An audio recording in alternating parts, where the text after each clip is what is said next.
excelentíssima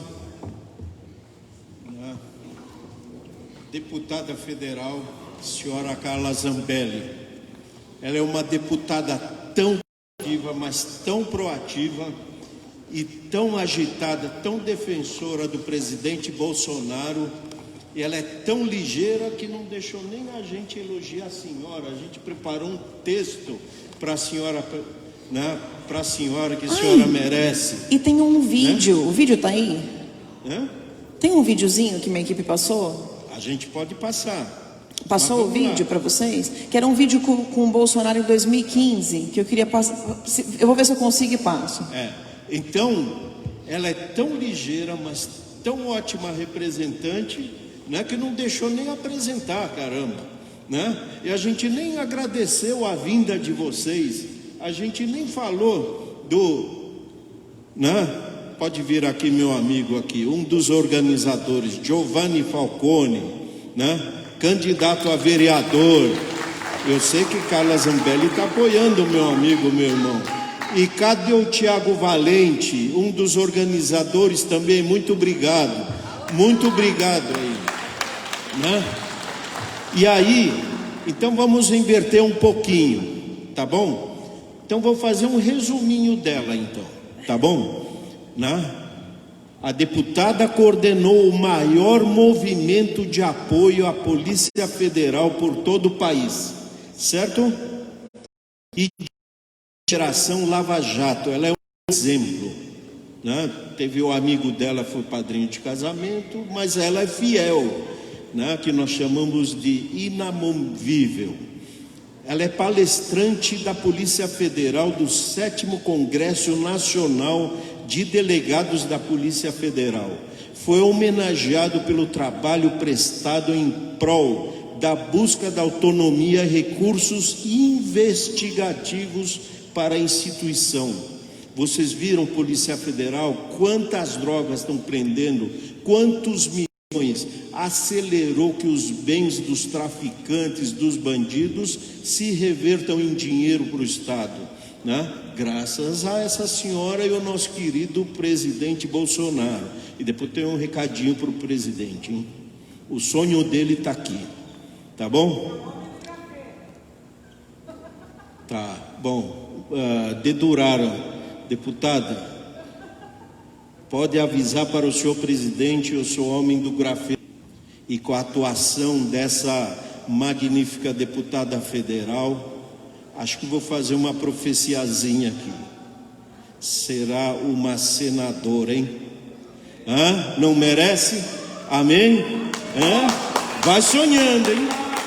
Mas continua firme em apoio ao presidente Bolsonaro. Alguns ali, ó, se candidataram, tá com tracinho. Tá certo? A senhora gostou, senhora deputada? Eu gostei por um motivo. Que aí eles vão para a federal e a gente fica todo mundo lá em Brasília. Tá porque bom. Se eles forem para a federal e eu também, eu vou ficar em dúvida em quem votar. Então, como sou homem do grafeno, quem sabe com esses ilustres aqui, deputados estaduais, deputada federal, quem sabe em 2022, deputado Johnny do grafeno, né? 3 partidos de esquerda já me convidaram, agora quero ver 2 verde e amarelo. Então vamos lá, né? Além dessa profecia, deputada afirmou que a linha de atuação na Câmara dos Deputados continuará sendo combate à corrupção. Está sobrando dinheiro, mesmo com pandemia, está pagando as cotas, parabéns, né? Então, de acordo com a própria deputada, isso será feito por meio de 3 pilares, vamos ver se acertamos: menos Estado, mais justiça e educação de verdade. Parabéns, deputada, nós falamos muito mais, mas, né? Muito obrigado pelo discurso, muito obrigado pela atuação, senhora nos representa. Obrigada. Para os candidatos que estão aqui, posso só complementar uma coisinha? Esse tripé, mais justiça, menos Estado, mais justiça, educação de verdade, pensa aqui comigo, como é que você combate a corrupção? Menos Estado, se você reduzir o Estado no seu município, o prefeito reduzir os cargos comissionados, a gente conseguir reduzir o número de dinheiro público rodando, a gente já combate a corrupção, porque menos dinheiro rodando, menos roubo. Mais justiça, então em curto prazo a gente reduz a corrupção com menos Estado. Se a gente fizer mais justiça, menos impunidade, as pessoas vão ter medo de roubar, em médio prazo a gente reduz a corrupção. Se a gente educar de verdade as nossas crianças, nós teremos pessoas que vão também combater a corrupção. Então é um tripé muito importante. Eu demorei 3 semanas pensando o que seria o meu mote de campanha, e acho que ficou um excelente mote. Vocês podem usar na campanha de vocês. Usem na campanha de vocês imagem minha, usem na campanha de vocês os nossos motes, fiquem à vontade se vocês acreditarem nisso. Eu estou apoiando o candidato só depois de fazer uma vasta olhada no currículo, eu olho ficha criminal, eu olho uma série de coisas para poder apoiar. Mas quem quiser depois ver o apoio, um vídeo, etc., entre em contato com a minha equipe e a gente pode fazer isso depois. Hoje não vai dar, mas depois a gente pode fazer. Bom, a nossa querida deputada federal é um grande exemplo. Até há pouco tempo atrás, nós estávamos juntos na Avenida Paulista, que nem sardinha, subindo em caminhões, gritando pelo verde e amarelo, né, para impeachment da Dilma Rousseff, né, em apoio ao presidente Bolsonaro. E agora ela é do poder e ela continua a gente como a gente, né? Então, um recado para vocês que têm sonhos, tem uns candidatos a prefeitos, candidatos a vereadores.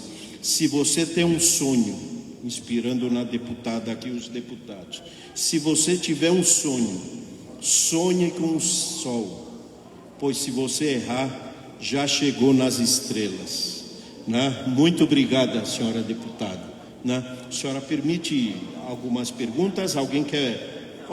Nós tínhamos combinado 5 perguntas, mas como ficou tarde, querem fazer 2 perguntas? Alguém aí?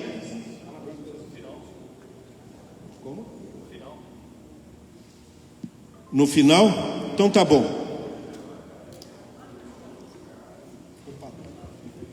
Boa tarde a todos, obrigado pela presença. Com a palavra agora o nosso deputado Castelo Branco. Vou ler um breve currículo do deputado. Deputado estadual Oscar Castelo Branco de Luca, nasceu na cidade de São Paulo em 10 de novembro de 1962. Sua família carrega uma longa tradição militar e política. É filho do professor Dr. Clóvis Sovério de Luca, médico, e da professora Mirza Castelo Branco de Luca. Também é sobrinho neto do nosso grande presidente da República, Marechal Humberto de Alencar Castelo Branco, que livrou o Brasil de cair nas garras do comunismo em 1964.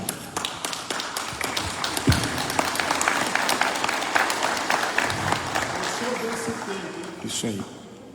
Capitão do Exército, em sua carreira militar, combateu o narcoterrorismo na fronteira entre o Brasil e a Colômbia.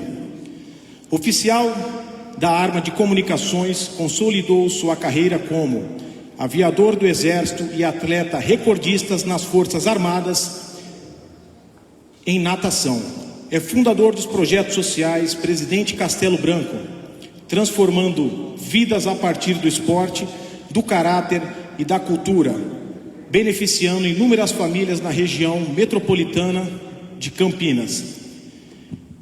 Empresário na área educacional, sempre contribuiu na formação de um Brasil mais justo, priorizando o conhecimento e os valores morais e cívicos.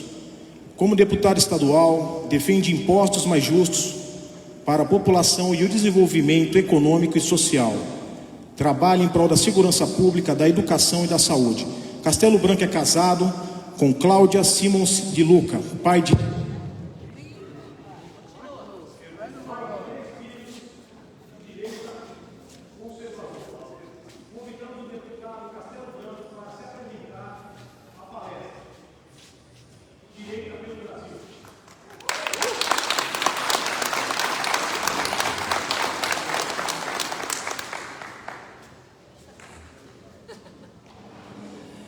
Eu gostaria de começar agradecendo a presença da nobre deputada Carla Zambelli. Muito obrigado pela presença, que muito nos honra.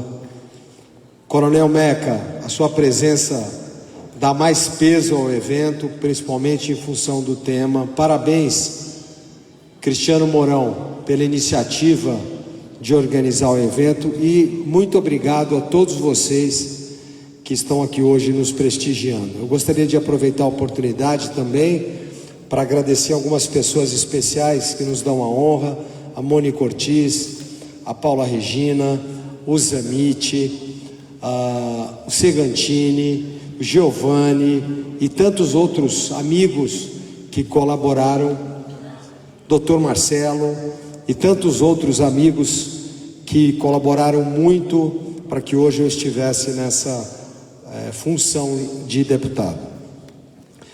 Bom, eu trouxe para esse simpósio conservador um tema pesado, denso, indigesto, mas absolutamente necessário, que é o narcoterrorismo internacional e os seus tentáculos políticos no Brasil.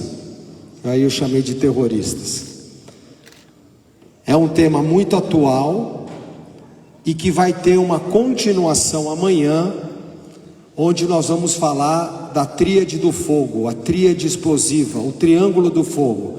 Todo mundo sabe que para haver combustão, fogo, você precisa de 3 elementos: oxigênio, algo para queimar e uma centelha.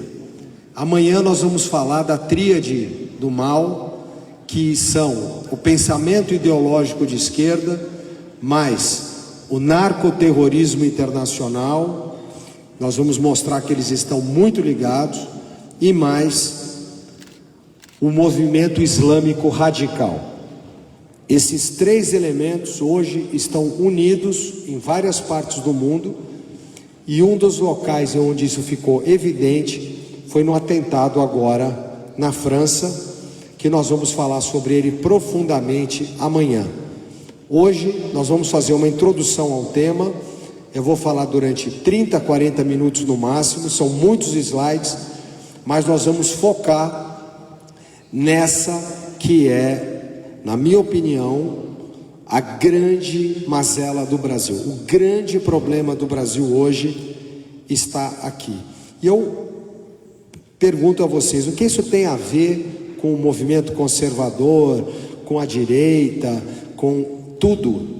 Porque a droga, o narcotráfico, ele destrói a pessoa, ele destrói a família, ele destrói a pátria, ele corrompe a sociedade e usa o sistema político, como nós vamos ver aqui. E segundo, o tema é tão importante que ele já não aparece mais tanto, já meio que a gente se acostumou com isso. O Coronel Meca foi oficial da Rota, sabe muito bem que eu estou falando do crime organizado, do Comando Vermelho da capital, do Primeiro Comando, enfim, são organizações perigosíssimas que hoje têm tentáculos políticos, evidentemente por uma questão de segurança. E para não responder judicialmente, eu não vou dizer nomes, mas hoje os jornais estão cheios desses indícios. E se você fizer uma pesquisa no Google, envolvimento de políticos com narcotráfico, você vai ver a quantidade de coisas que vão aparecer. É um alerta, é uma retomada de um tema antigo que tem que estar sempre presente. E o grande objetivo é, no final, eu vou dar o que eu entendo que é o remédio para essa doença grave, que tem que ser colocada como a primeira pauta de uma solução para o Brasil. E aqui eu faço uma profecia que, se um dia Deus me alçar uma condição maior, o Coronel Meca vai ser meu secretário de Segurança Pública, Coronel, porque nós precisamos de gente corajosa para enfrentar esse problema que é gigantesco. Feitas essas considerações, nós vamos aqui começar a palestra, não sem antes mostrar essa reportagem do Estado de São Paulo, que diz o seguinte: país registra 76 mortes por motivação política no Brasil. A morte por política no Brasil é antiga, vem desde o Brasil Império, chamadas chacinas ou vinganças políticas, onde você elimina testemunhas, você elimina concorrentes e você elimina desafetos políticos. Porém, essa curva de violência política, ela vem aumentando nos últimos anos, e esse ano já estamos em 76 casos e vai aumentar mais. Agora, o pior disso é que na página onde ele explica, nas entrelinhas, ele cita que há envolvimento com crime organizado, com PCC, com tráfico de drogas, que hoje alimenta boa parte das campanhas eleitorais no país, como nós vamos ver a seguir. Se nós colocarmos na cabeça que isso tem que estar no radar, já é um grande ganho. E eu termino a introdução lembrando uma conversa de porta de fazenda, lá na roça.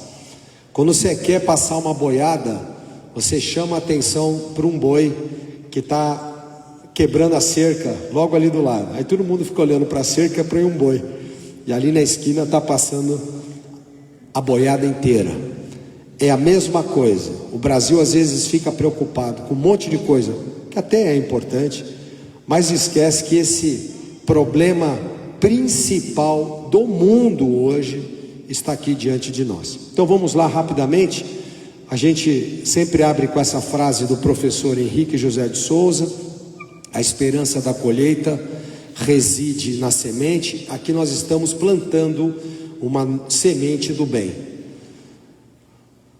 É o maior problema de defesa nacional e segurança pública do Brasil. Eu não tenho dúvida disso aqui, né?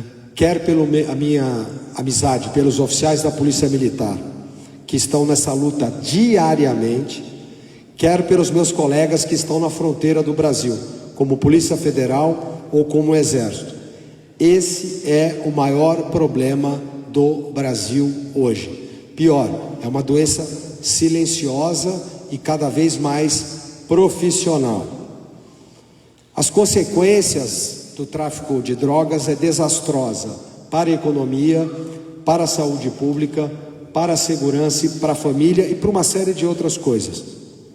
Mas só aqui já seria o suficiente para a gente justificar essa palestra num movimento conservador. Ele vai destruir a família, ele vai dar prejuízo para a saúde pública, porque um dependente químico demora 10 anos para se tratar, em média. Ele fica fora dos seus postos de trabalho, ele não consegue exercer ativa, ele se torna um peso para a sua família, um peso para a sociedade. A segurança é muito comprometida e o Brasil perde, então, recursos, renda e força de trabalho. Bom, aqui é um pequeno sumário, nós estamos nos apresentando, vamos falar um pouco da história das drogas, como é que a humanidade se comportou, os antecedentes históricos, o contexto no Brasil, o que acontece no estado de São Paulo, as principais ações no combate ao narcotráfico e depois, lá no final, como resolver o problema e as minhas sugestões de solução. Bom, pode ir? Muito bem. Para vocês terem uma ideia, nós vamos encarar o mercado de drogas como um negócio. Vocês sabem quais são os 3 melhores negócios? Aliás, vamos falar os 4. Os 4 melhores negócios do mundo. Vamos por 5 então. O primeiro é a indústria farmacêutica, maior conglomerado financeiro do planeta, em todo o mundo, indústria farmacêutica. Eu sou de uma família médica, eu e a Cláudia tivemos a oportunidade de ir a vários congressos. A força da indústria farmacêutica é absurda. 2, indústria de armamento. 3, droga, tóxico, drogas lícitas ou ilícitas. 4, o mercado financeiro. E 5, alimentação, porque a gente precisa se alimentar.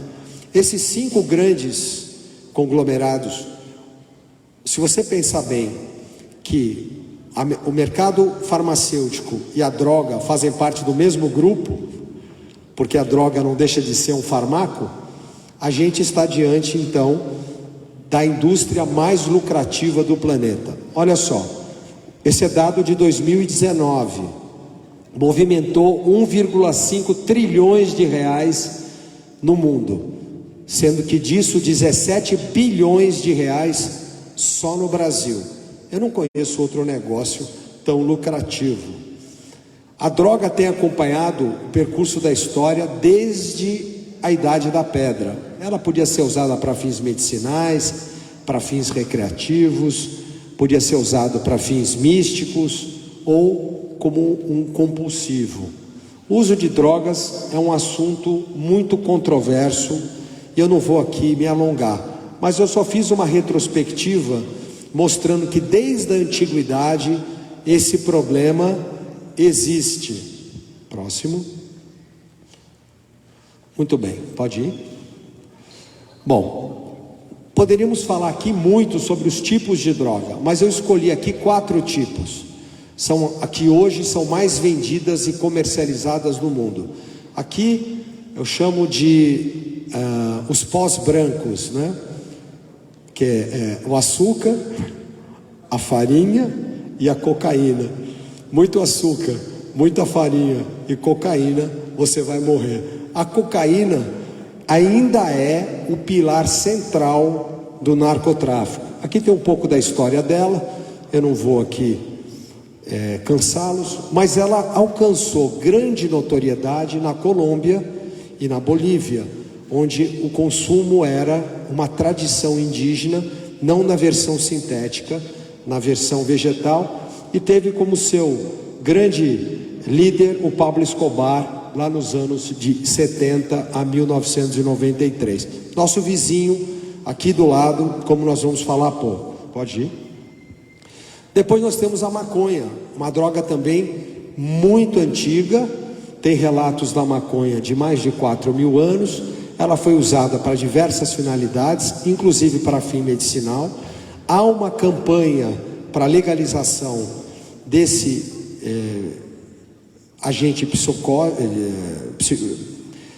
esse agente químico para fins medicinais ou para fins recreativos. Mas o que se sabe, e é fato, pesquisa de muitos médicos que eu consulto, que ela traz sim efeitos colaterais e traz sérios danos à saúde em muitos casos. Depois nós temos o ópio, que não é tão famoso no Brasil, mas é muito famoso na Ásia, e é a base para você fazer muitas outras drogas sintéticas. Próximo. Enfim, e atualmente são as chamadas drogas de laboratório, que é um tipo de indústria farmacêutica que causa efeito psicotrópico, causa efeito de alteração da consciência e leva você a estados alterados de consciência, mas que sempre deixam um efeito colateral muito ruim. E hoje é o mercado da moda. Todo dia tem uma bolinha, tem um comprimido distribuído em rave, distribuído em balada, distribuído em festa, enfim, talvez seja um consumo mais rápido e hoje o mais vendido depois da cocaína e da maconha. Muito bem. E o crack, cujos efeitos chegaram no Brasil, que é um tipo de cocaína mais forte, sintetizada e que já causa um problema gravíssimo no Brasil, que é a Cracolândia, com todos os efeitos que ela pode trazer de ruim, né? Pode ir. Feita essa introdução, a gente aqui fez todo um estudo que começou 5.000 anos antes de Cristo. Pode ir, eu não vou cansá-los, né? E todos os tipos de droga que já rodaram e rodam pelo mundo.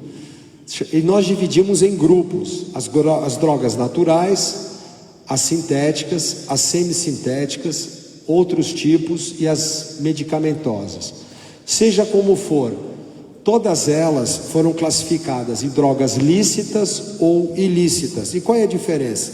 Uma é autorizada por lei, porque se tornou um hábito cultural, como a bebida alcoólica, por exemplo, que causa dependência, que causa alteração de consciência, mas já fazia parte do consumo há tantos anos que as pessoas não a consideram perigosa, e é perigosa. como cigarro também, e narguilé, que está na moda, e alguns ansiolíticos contra a depressão, que estão nesse mesmo grupo. E do outro lado, as ilícitas. Por que as ilícitas não são aprovadas? Ou porque não tem uma origem cultural. Na Bolívia, a coca é autorizada na sua versão mascada. Ou porque ela causa grande prejuízo à saúde, que aqui está a relação delas. Próximo. Bom, eu já disse que é um grave problema de saúde pública. Os custos no INSS para dependentes químicos, os centros de recuperação de toxicômanos, o prejuízo da força de trabalho que é retirada da nação é de bilhões de dólares. É uma coisa impressionante. E eu cito aqui uma comparação, Coronel Meca. Na guerra do Vietnã, você não matava o inimigo, você só feria ele, porque para cada ferido você precisava de 2 para levar. Você, na verdade, disponibilizava 3 soldados. A droga é a mesma coisa. Quando um elemento da sua família se envolve com o problema da droga, ou por uma questão de relacionamento amoroso, ou porque ele estava numa festa e aquilo foi oferecido, ou porque ele sentiu necessidade daquele psicotrópico para resolver um problema pessoal, ele entra numa rua sem saída, muito complicada para ele retornar.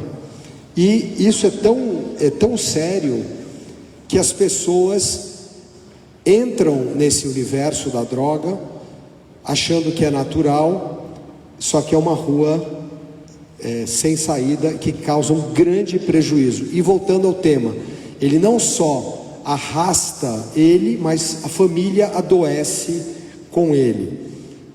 Não é uma reunião de terapia desse caso, mas eu vou fazer uma pergunta aqui. Quem dos presentes nunca teve algum parente que teve um problema com droga? Ótimo. É isso aí. Inclusive eu.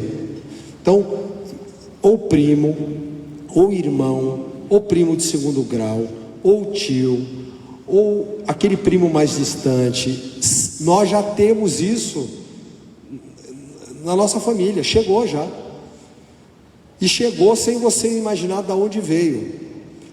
E isso causa um impacto gigantesco para o custo Brasil. Muito bem. E como a droga é um mercado, ela é um negócio, é business, ela tem um histórico. Não, volta na anterior, por favor, né? Na verdade, o tráfico de drogas já era feito pelos piratas. É uma história muito antiga. Isso já vinha acontecendo há séculos. A maconha, o lança-perfume, a cocaína e várias substâncias são comercializadas no mundo há pelo menos 100 anos da história recente. E antes disso, ela já era em outro formato. Muito bem. E só em 1914 é que isso foi considerado ilegal. Cocaína, ópio e os seus derivados e a maconha também. Só em 1914 significa que antes disso o problema já existia. Pode ir. Aqui, esse é um mapa que eu gosto muito. Aqui sai 80% da droga produzida no mundo. Por acaso são nossos vizinhos. E aqui tem uma coisa interessante.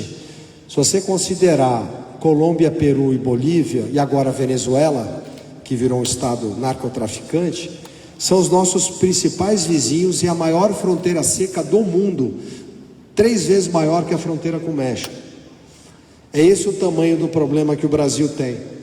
E nós não temos nem equipamento, nem Polícia Federal, nem Polícia Militar e nem Forças Armadas hoje, e nem tecnologia para dar conta disso. Ou seja, a maior rota de tráfico de drogas do mundo passa pelo Brasil. O senhor sabia disso? Pois é. Passa pelo Porto de Santos, passa pelo Porto de Paranaguá, passa pelo Porto de Vitória, passa pelo Porto do Rio de Janeiro e por vários outros 14 portos que tem na costa do Brasil. Ou seja, 80% do escoamento da droga produzida nesses países sai pelo Brasil. Puxa, se nós sabemos disso, por que nós não fazemos nada? Aqui tem uma série de dados muito fortes, né? Mas o resumo da ópera é: nós estamos diante de um enorme problema nacional. Próximo, quero ir para a conclusão. Aqui a rota do tráfico. O ano passado o Coronel Meca participou conosco um simpósio de operações especiais, e nós recebemos na Assembleia Legislativa o maior especialista em inteligência de narcotráfico do mundo. Ele é um espanhol. Ele deu uma palestra de 1 hora que eu jamais vou esquecer. O problema é 1 milhão de vezes maior do que a gente pensa que é. A coisa é terrível. Nos Estados Unidos, no Canadá, o México está quase perdendo o comando do país para ele mesmo. Cria-se um estado paralelo. A Europa está infestada. Ou seja, é uma doença de difícil cura e que precisa ser enfrentada muito rapidamente. Além do tráfico de drogas no Brasil ser um problema endêmico nas fronteiras, o tráfico internacional usa o Brasil para fins políticos também. Por quê? Se a droga é um negócio, eu preciso de 3 coisas para o meu negócio ser bem sucedido. Primeiro, quem consome. Eu preciso de cliente. Preciso de quem compre, não é? Segundo, preciso de um produto bom que cause efeito. Está aí um monte de tipo. E terceiro, eu preciso de uma legislação que me ajude a que isso fique mais fácil de eu vender. E aí entra os maus políticos. Então, quando Pablo Escobar se lançou candidato, inicialmente a vereador, depois a deputado, depois a senador, e quase foi a candidata à presidência da Colômbia, e ele ia levar, o mundo se assustou, porque isso já estava acontecendo em vários locais do mundo. A conquista do poder para fins políticos, conquista do poder para fins de negócios de droga, usando o meio político. É fato. Nós vamos ver a seguir. Então aqui, muito bem. Dificuldades do Brasil. São 16.400 quilômetros de fronteira seca, 8.000 quilômetros de costa, fronteira com 10 países, e o Brasil hoje ainda não tem uma estrutura para enfrentar o problema. E mesmo os Estados Unidos, que tem a melhor polícia do mundo, que tem as forças armadas mais fortes do mundo, tem dificuldade em combater lá. Por quê? Porque eles se organizaram, o crime se organizou. Nós vamos falar disso daqui a pouco. Quais são os grandes crimes organizados no mundo hoje? Vamos começar com um dos mais antigos. Todo mundo acha que é a máfia, né? Não, é a Yakuza japonesa. Bons. Segundo, a máfia italiana, 'Ndrangheta, Camorra, que mais? Cosa Nostra e a própria máfia siciliana, que sempre fizeram isso há muitos anos. Hoje nós temos a máfia russa, perigosíssima, né? Esses 3 grupos principais dominam 80%. E agora nasceu o tráfico mexicano, fortíssimo, que é a 4ª via de máfia, a máfia mexicana, que tem uma ligação muito próxima com a Colômbia agora que saiu de cena, mas com a Venezuela e com a entrada da droga no Brasil. Hoje, os grandes agentes internacionais são os mexicanos, que têm seus tentáculos no Brasil. E no México já tem um índice muito alto de políticos envolvidos com isso. Próximo. O México passa por uma situação perigosa. Não volta ao anterior. Aqui são algumas apreensões de droga. Todo dia tem apreensão. Todos os dias. Algumas grandes, outras enormes, mas todos os dias a nossa Polícia Rodoviária Estadual, a Polícia Rodoviária Federal e a Polícia Militar têm apreensões de drogas. E isso é um problema sério, que até o Exército relutou em entrar, porque a droga corrompe. A quantidade de dinheiro é tão grande, a quantidade de recursos é tão grande, que se o elemento não tem uma formação muito sólida, ele acaba se deixando levar pelo canto da sereia, e não raras vezes trabalha para outro lado. Próximo.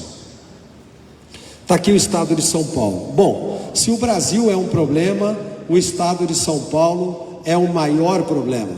Por quê? Porque aqui está 25% da população, 46 milhões de habitantes, o maior produto interno bruto do Brasil, cuja soma dos 7 estados que vem depois do nosso não dá metade do nosso lucro.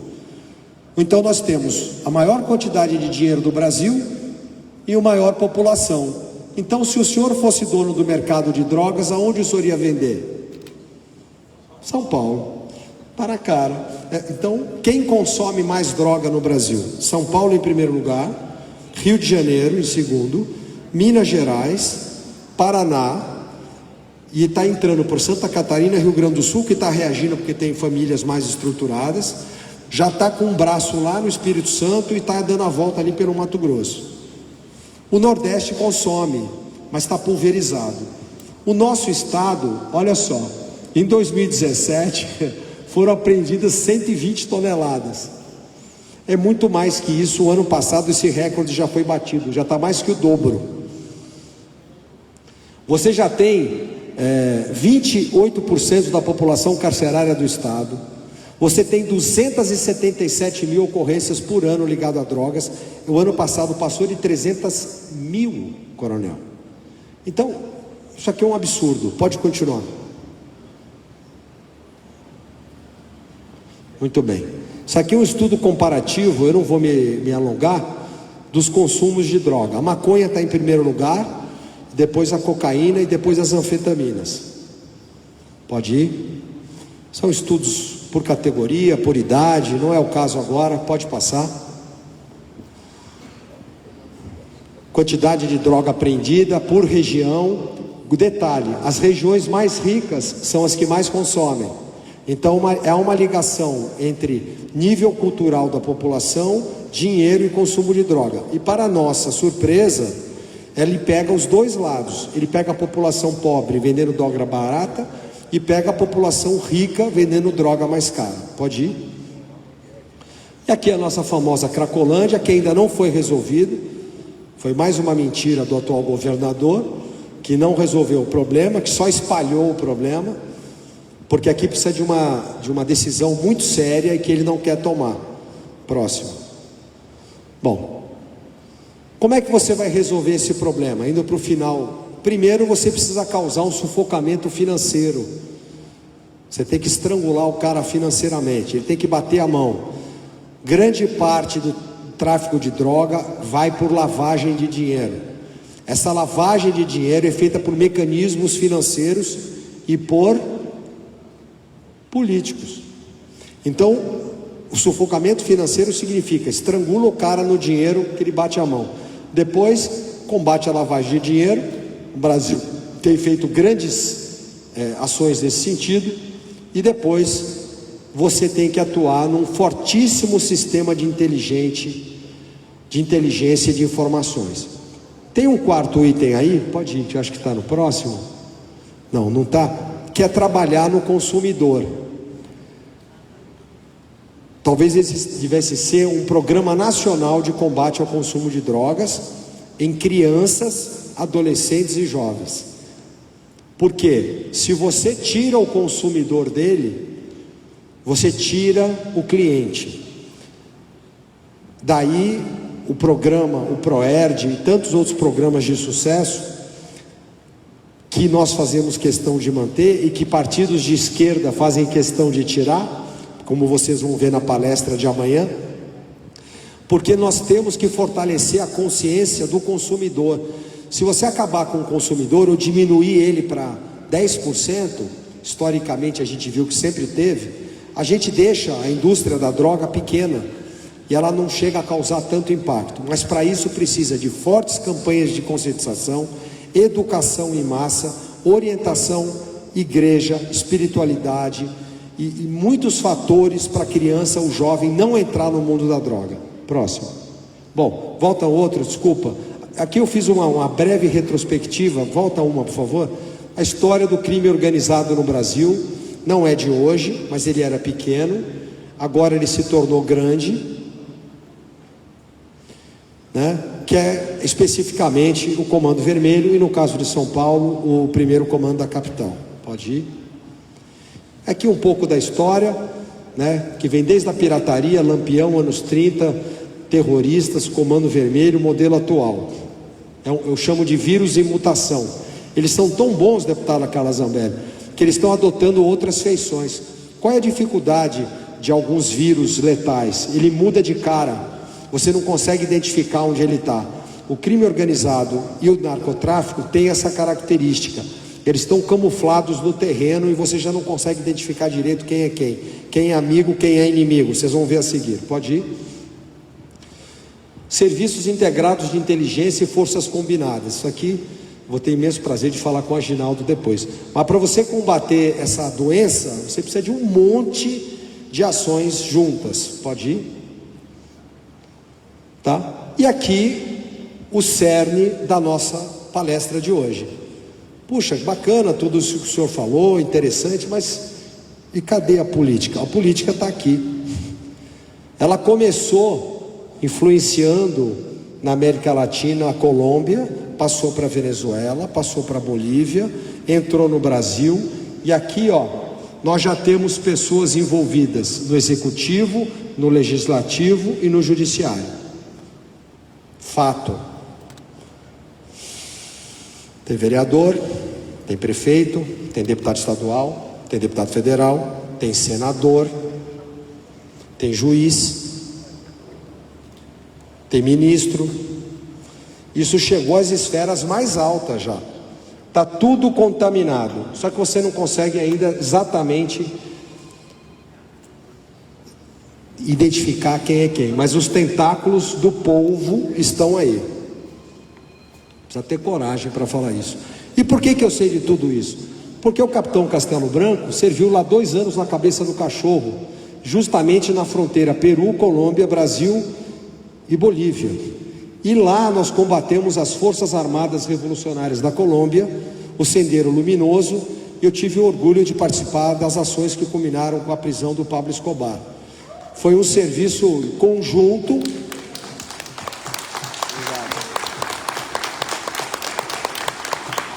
Então, esse aqui era o nosso pelotão descaracterizado, todo mundo de barba, de cabelo comprido, muitos anos dentro da selva.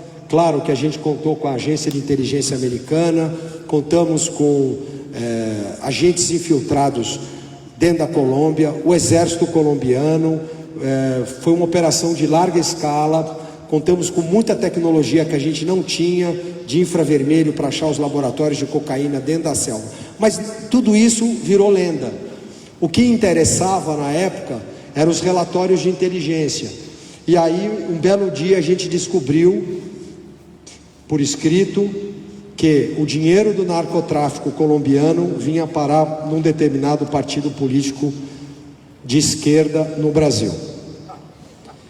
E aí acendeu a luz vermelha no painel e a gente começou a entender por que tinha tanto dinheiro para a campanha, por que tinha tanto dinheiro para fazer um monte de coisa, porque havia uma relação muito íntima entre a Colômbia e os partidos políticos que estavam atuando no Brasil. Eles já tinham combinado uma estrutura de poder e que de fato quase deu certo no Brasil, se não fosse pessoas como a deputada Carla Zambelli, o movimento nas ruas e todo esse movimento de resgate, de salvação do Brasil. Foi literalmente isso, porque nós estamos vivendo a luta do bem contra o mal. O senhor tem que pôr isso na sua cabeça. É a luta do bem contra o mal. Eu estou plenamente consciente disso, o Coronel Meca. Você tem que escolher que lado você vai lutar. A droga, obviamente, é o mal. Nós representamos o bem e nós vamos vencer, porque o mal por si só se destrói. Aqui, um pouco das operações que foram montadas, pode ir rápido, as pessoas que participaram, pode ir. Bom, conclusão. O problema atenta contra a soberania nacional, fato. O problema atenta contra a nossa liberdade e os direitos individuais, fato. Ora, se isso é uma verdade, Primeiro, você precisa mudar e conscientizar as pessoas. É o que eu estou fazendo aqui hoje. Cada um de vocês passa a ser uma célula que tem consciência que o problema é gigantesco e muito maior do que parece. Isso já é um grande ganho. Eu tenho dedicado grande parte do meu tempo a percorrer o estado de São Paulo, ministrando palestras como essa. 2, você precisa mudar a legislação. A legislação brasileira é péssima. Ela não é ruim. Para ser ruim falta muito. O apoio ao policial, aí o Coronel Meca vai falar daqui a pouco, é desastrosa a parceria Estado-Polícia. Em vez de você ajudar o cara a ser um herói, o cara é criminalizado. Está tudo errado. Está tudo errado na legislação criminal, está tudo errado no enquadramento desse cara e está tudo errado no sistema prisional. Ou seja, você vai precisar atuar muito forte numa nova educação e em ações preventivas. E principalmente nas ações de impedimento e corretivas. Tem outras ações aqui que eu não posso falar. Ou seja, você não vai arrumar esse problema com uma mudança só. Próximo. Antes de tudo, é uma questão cultural, vai precisar de política pública, repressão ao tráfico, repressão aos crimes financeiros, combate ao crime organizado, o slogan todos contra as drogas, inclusive eu, de forma definitiva. Agora vamos para o final. Pode ir? Pode ir? Aqui eu coloquei, volta, formação de quadrilhas, porque nessa situação tem um monte de outras questões, entre as quais a do combustível, que são também quadrilhas, que hoje o PCC, importante, era esse o gancho. O crime organizado da droga, ele hoje tem outros negócios. Ele não depende de um negócio só, ele se capitalizou, ele virou uma holding. Então ele tem negócio no combustível, ele tem negócio em confecção, ele tem negócio, deixa eu ver se eu lembro de todos, importação e exportação, gás de cozinha, eles se diversificaram. Pode ir. Vamos deixar o colóquio para o final, pode ir. Soluções, é aqui que eu queria chegar. Vamos lá, os 10 mandamentos. Primeiro, você precisa enquadrar o tráfico de drogas na legislação nacional como atentado contra a segurança nacional e enquadrá-los como atos terroristas. Depende do Congresso e como tem gente lá que é pago por eles, já vamos ter uma dificuldade em aprovar. Simples assim. Dos 513, X% não vai votar a favor disso. 2, a legislação tem que prever tolerância zero, sem direito a responder em liberdade, crime inafiançável e em prisões de segurança máxima. Outro problema para o legislativo estadual e o federal aprovar. Vai dizer que não tem dinheiro, vai dizer que isso não é prioridade, vai dizer que um monte de coisa. Terceiro, pena de prisão perpétua e não extradição ao seu país de origem, caso estrangeiro. Eu não pus aqui a pena de morte porque é polêmico, mas a prisão perpétua já seria um grande ganho. Próximo. Declaração de guerra ostensiva ao narcoterrorismo internacional. Isso aqui o cara precisa ter muito... Ele precisa ser... Eu não vou usar o chumbo aqui. O cara precisa ter muita coragem para comprar essa briga aqui. Porque ele não vai comprar briga com um cara, ele vai comprar a briga com centenas de traficantes mundiais. Pode ir. Tem que ter um tratamento estratégico que esteja ligado à soberania nacional. E aqui minha humilde opinião, que as próprias Forças Armadas ainda não dão a esse tema o tratamento que mereceria. Próximo. 6. Confisco de todos os bens imediatos de quem fosse pego traficando droga. Próximo. Grandes campanhas de educação e conscientização, principalmente em crianças e adolescentes em rede nacional. Talvez isso aqui devesse ser o primeiro. Diminuir o consumidor. Você cortar o mal pela raiz. 8. Fechamento das fronteiras. Eu chamo fechamento entre aspas, mas é um sistema de segurança de fronteira muito eficaz, tanto a terrestre quanto a aérea quanto a marítima. 9. Copiar exemplos de países que tiveram sucesso. Vou citar alguns: Indonésia, Arábia Saudita, Emirados Árabes, China, Coreia do Norte, Singapura e Irã. Agora, olha que ironia do destino. Olha só, isso nós vamos abordar na palestra de amanhã. Palestra de amanhã vocês não almocem, porque vocês vão ficar com graves problemas gastrointestinais. Esses países aqui, é aquela história. O bom traficante não consome. O traficante zurrapa consome. O bom traficante não consome, não é? Pois é, olha só. A Indonésia é um país que fortemente muçulmano. Pena de morte, tivemos alguns brasileiros lá que não voltaram mais. Arábia Saudita e Emirados Árabes, muçulmanos, Estado Islâmico. Não são radicais, mas sabem do perigo que é a droga. Se você for pego num país árabe com um tráfico de droga, você não sai mais. China, olha que interessante. A China não tem negócio com droga. Experimenta você ser pego no aeroporto de Shanghai, como diz o João Agripino da Costa Dória Júnior, para você ver o que você vai acontecer com você, né? Coreia do Norte, olha lá, que exemplo de democracia, não tem droga. Singapura, o Irã, esse é um Estado Islâmico radical. Ou seja, os estados aqui, entre outros, mas esses são os principais, tolerância zero. Tudo isso que eu estou falando aqui, eles têm lá em escala muito maior. E a última regra é enfrentar o problema de forma direta como prioridade 01. Bom, eu termino a minha apresentação de hoje convidando-os para que amanhã, às 15 horas, a gente esteja juntos, onde nós vamos falar do crescimento do islamismo no mundo, da ligação do islamismo radical com o narcotráfico, que já é fato. Gozado, eles não consomem, mas eles ajudam a distribuir. E os partidos de ideologia de esquerda que querem a liberação da maconha, que querem a flexibilização das leis, que querem a extinção da polícia militar, por que será, né? Que querem, e tem no Congresso Nacional, a deputada é testemunha, de vários projetos que estão correndo na calada da noite para flexibilizar traficante de droga, para diminuir o entendimento de que a droga é uma coisa ruim, que não querem programas educacionais nas escolas de combate às drogas, ou seja, fica aqui o nosso alerta. Eu termino a minha frase, com a minha apresentação, com uma frase que é realização através do caráter e da cultura. Lema da Ordem do Ararat. Nós temos que aumentar a cultura da população em respeito ao problema e temos que desenvolver um forte caráter e enfrentar esse problema realmente de frente.